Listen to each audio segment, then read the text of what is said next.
quarta-feira da 27ª semana do tempo comum, em pleno ano B, o Evangelho de São Marcos.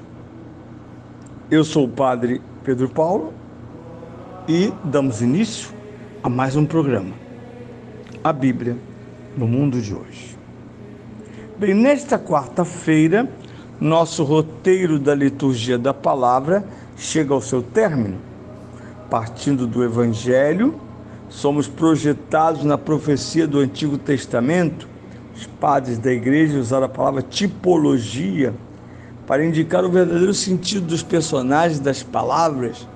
O Antigo Testamento só existe porque é uma revelação que prepara, ambienta e já delineia a plena revelação, que é exclusivamente do Novo Testamento.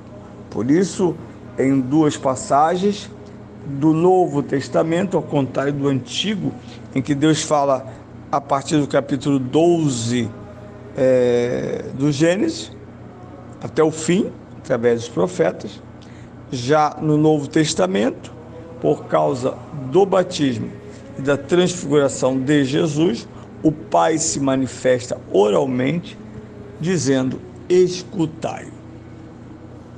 Síntese de todo o Novo Testamento, síntese do cristianismo.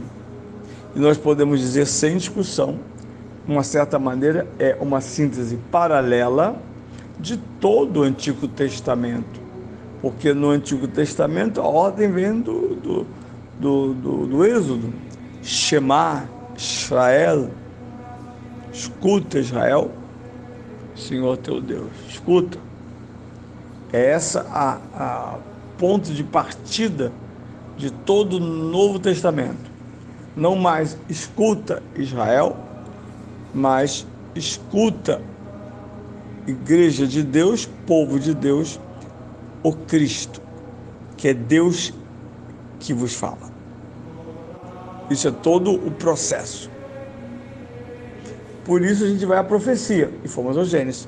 Agora vamos para a realização, que são, depois do Evangelho, todos os textos que estão canonizados como do Novo Testamento, começando pelos Atos e passando pela grande seção de cartas, 13 de São Paulo, carta aos Hebreus, 7 cartas católicas, fazendo um número de 21 cartas em todo o Novo Testamento, mais 21, vamos fazer a matemática correta.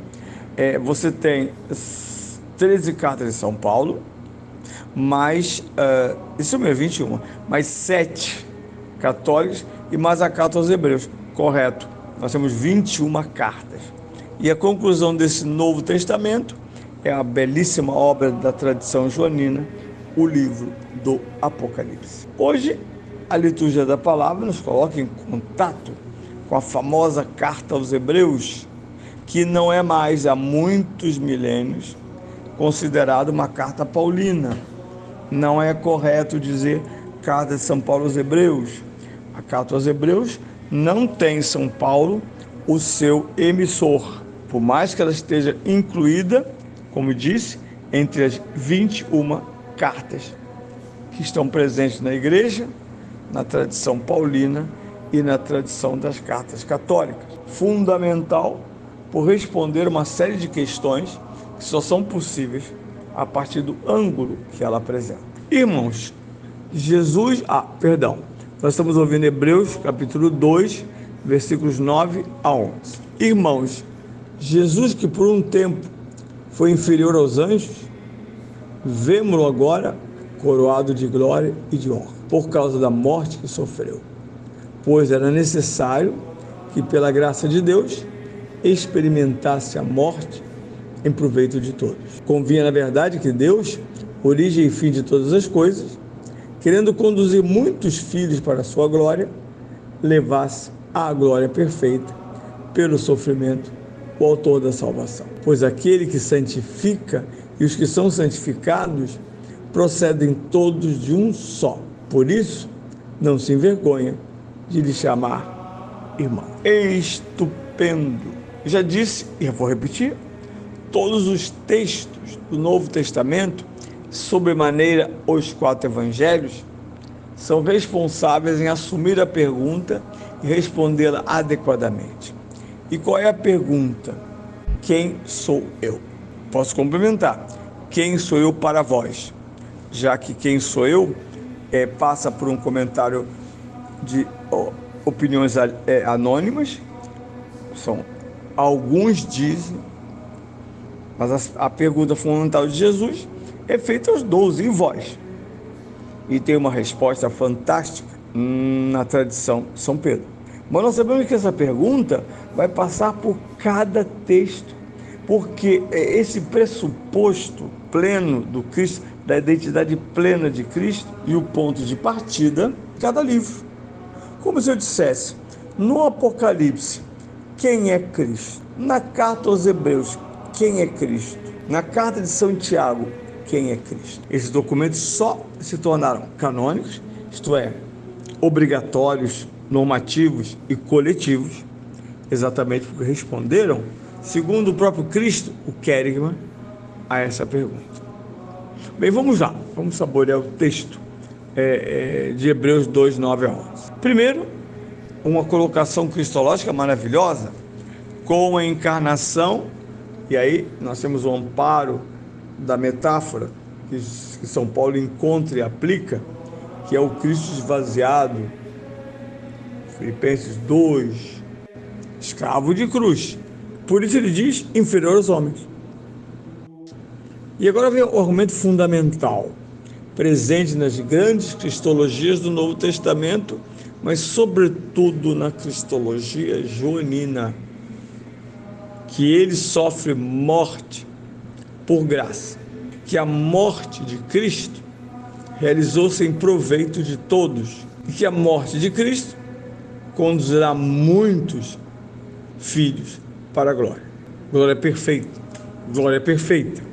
Na verdade, a carta aos Hebreus responde a uma pergunta fundamental do Evangelho e que será respondida inicialmente por São Pedro.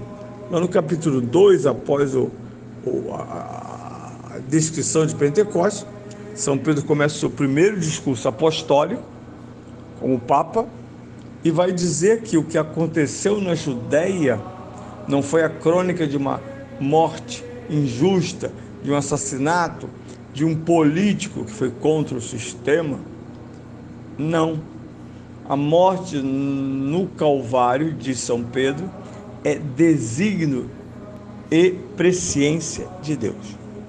Isto é, não é a descrição de um morto, mas a descrição do mistério da morte de Cristo, do alcance desse mistério, que unido, sem o qual nós temos um plágio cristão, unido ao mistério da ressurreição, realiza o que nós chamamos de Páscoa cristã. Enquanto os neopentecostais, protestantes e católicos minimizam isso, importa de quem está vivo, se está vivo, está vivo, mas está vivo aquele que morreu. Portanto, na morte já estava prevista por Deus a vitória sobre a morte. Morreu para vencer a morte. Esse é o ponto de partida. E por fim, tão bonito, tão poético, ele diz, por isso mesmo, aquele que morreu por vontade unânime do Pai, aceitando-a plenamente, Jesus não vai à cruz à força, ele diz, por isso ele não se envergonha de nos chamar àqueles que foram pela morte de Cristo, viram a glória de Deus, de chamá-los irmãos.